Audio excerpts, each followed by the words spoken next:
Feathers on dinosaurs. Sorry, I didn't mean to scare some of you. I know that there's some people who are just really against the idea of dinosaurs having feathers, so much so that they get angry about it. Believe me, I have a comment section. I hear about it. Well, recently, there's of course been the end of Oak Street. We've gotten a lot of trailers for it, and by the time this video's coming out, I believe the movie would have already released.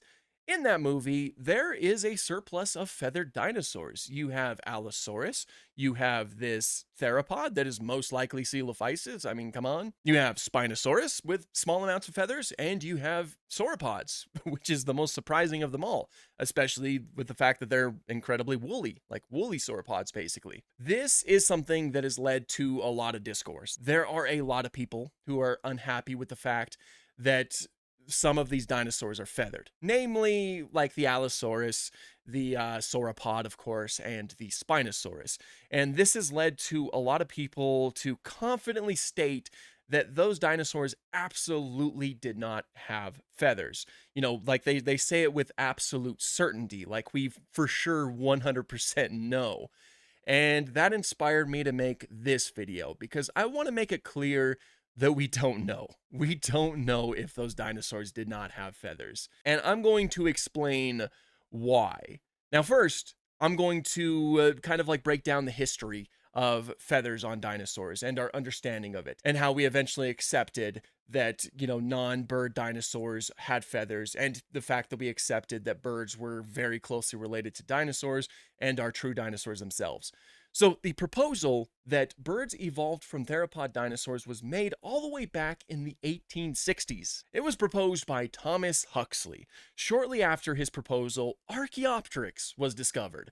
Archaeopteryx is of course incredibly notable because it's a bird. It's an actual bird that was discovered and lived all the way back in the Jurassic period. It was very notable because it had obviously some bird-like traits. It had feathers, it had a wishbone, it had arms that were a little bit more similar to bird arms. So yeah, it seemed like an actual bird.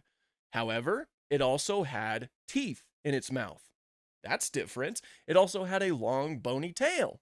That is also different. So this showed us that, yeah, birds most likely evolved from non-bird dinosaurs. That also tells us that feathers likely show up before birds even showed up. So at the very least, feathers are ancestral to birds. Of course, I think we can accept that. Now, the connection between birds and dinosaurs was not really accepted by a lot of people. It took a while for us to get there. One of the biggest reasons why we started to accept it was because of John Ostrom and Deinonychus. In the 1960s, Deinonychus was officially described, and it was noted that Deinonychus had traits that were a lot more suited for a creature that was agile and lightly built. It was incredibly bird-like, and so it was compared to birds. Ostrom even noted that he thought it was likely that Deinonychus had feathers. But still, that wasn't completely accepted. And then finally, we get to the late 1990s when Sinosauropteryx was officially described. This is a big one. This is the smoking gun. It's the final nail in the coffin. Sinosauropteryx was not a bird, and yet it was found with feathers. Non-bird dinosaurs had feathers.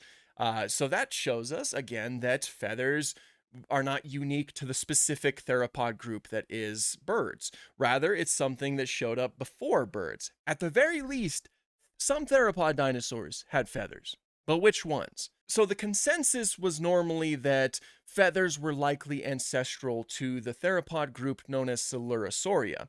Coelurosauria contains certain theropod groups like therizinosaurs, dromaeosaurs, troodontids, tyrannosaurs, ornithomimosaurs, and modern-day birds. So it's thought that at the very least, the bulk of Coelurosauria had feathers. In fact, the majority of the fossils that we found that have been found with feathers belong to this group. So that was generally accepted.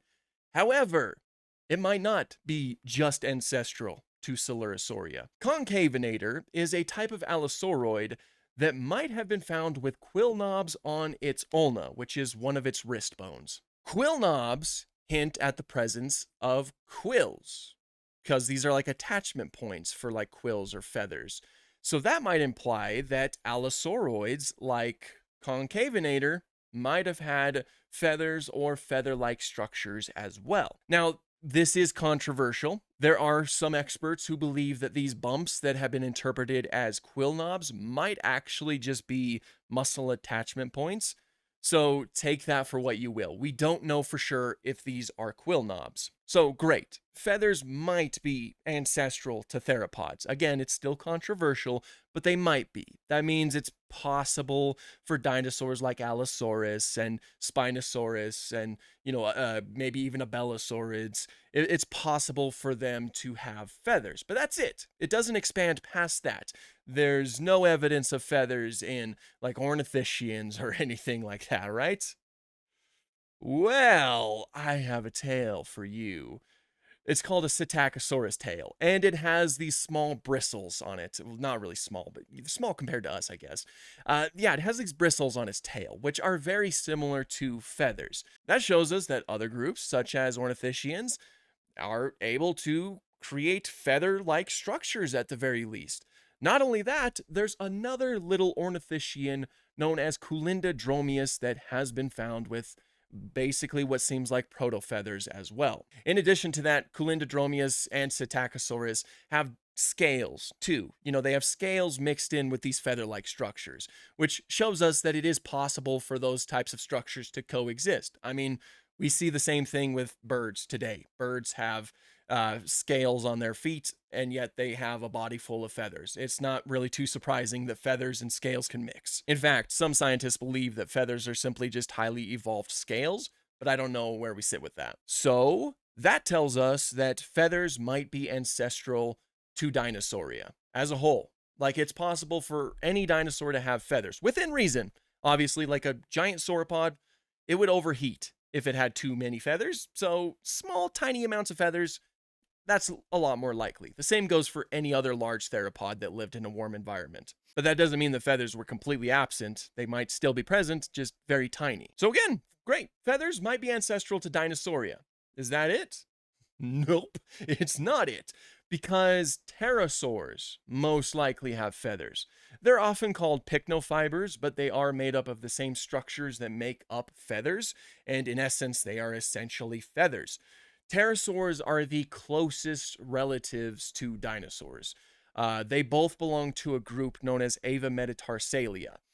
So the fact that feather-like structures, at the very least, are present in pterosaurs, and feather-like structures are present in early dinosaurs, most likely, shows us that feathers are likely the ancestral condition to Avametatarsalia. So feathers or feather-like structures might be incredibly ancient, predating Dinosauria as a whole, which would certainly be incredibly interesting. So basically, the main takeaway for this video should be we do not know. We don't know which dinosaurs don't have feathers, if any. It's possible that like all of them did in some way, shape, or form. The best comparison for something like this would have to be mammals. All mammals have hair in some way, shape, or form, whether it be very tiny amounts of hair or just really like a lot of hair. Bears have fur, tigers have fur, horses have hair, we have hair. Elephants even have hair. It's just very small and sparse because elephants are huge and live in a warm environment. Even whales, some of the largest animals to ever exist, have hair, even if it is just for like the first few years of their life. Some of them keep it into adulthood, but it's just very tiny, like, and on their snout. But that doesn't take away from the fact that they still have it. And so that tells us that hair is ancestral to mammals. And as a result, we all have it. The same might, I emphasize the might be true for dinosaurs and feathers. Feathers might be ancestral to Avametatarsalia and thereby is ancestral to Dinosauria as a whole, which means that it is possible for all dinosaurs to have feathers in some way, shape, or form. Again, I say this with the fact that there is a caveat to it. If you're reconstructing a dinosaur and you want to make it, speculative, but at the same time accurate, like say you want to put feathers on a sauropod, there are things you have to take into consideration, like the fact that sauropods are massive animals that would run hot and live in a warm environment. So it's not really too plausible to put that many feathers on a sauropod. That just because we don't know if sauropods had feathers or not doesn't mean you could get away with that. Rather, you should do something that is similar to how Jurassic World Rebirth did it. I bet you didn't know this was a feathered sauropod. Here, let's zoom in a little bit closer. Look, there it is, feathers. Small amounts of hair like feathers are probably something that sauropods could get away with.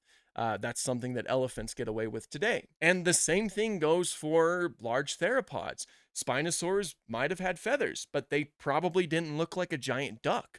They probably just looked tiny hairs, basically like tiny hairs. The same also goes for T-Rex. And I know what you're thinking. We have skin impressions of T-Rex and we see scales.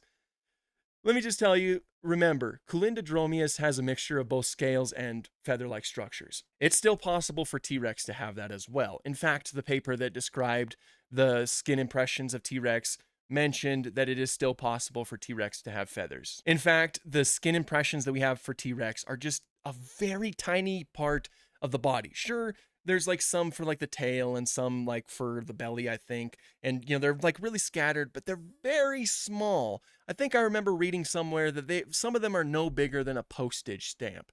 They are tiny parts of a huge animal. We don't know what the rest of T-Rex looked like in terms of its skin. It might have even had feature scales for all we know. Those giant scales that show up every once in a while? It might have had those. But it might have also had feathers in certain areas of the body. It is not impossible for that to happen. That goes for pretty much every single dinosaur, especially considering the fact that we don't have skin impressions for the vast majority of dinosaurs. We don't know a lot. Like even if dinosaurs still had like a very tiny amount of small amounts of feathers, that still means that it has feathers. Now, don't take this video wrong. I'm sure that many of you already have, and you've probably already typed it in the comments. But for those of you who stuck around till the end, thank you. I see you. But I'm not saying that every single dinosaur absolutely did have feathers. What I'm saying is that we don't know, and we can't pretend that we know.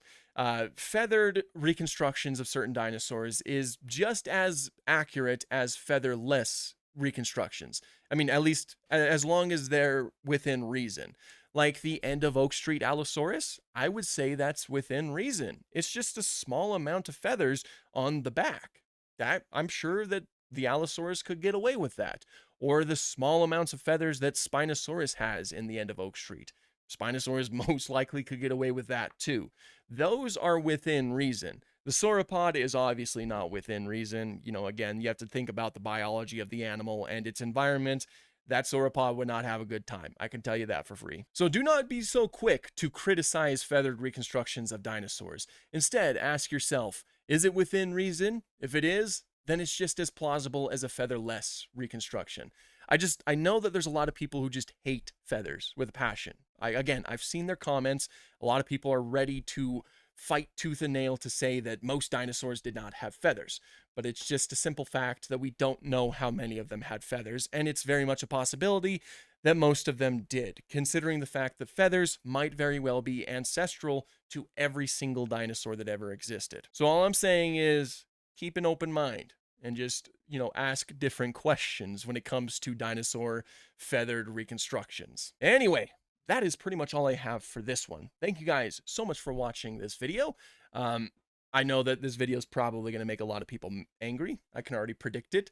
But if you stayed until the end, I really do appreciate it. If you want to help support me and this channel, I do have a channel membership. The link for that is down below. Gain access to some really cool perks. Thank you so much to all my channel members that I currently have. You guys are truly awesome. And yeah, until next time, have an awesome day.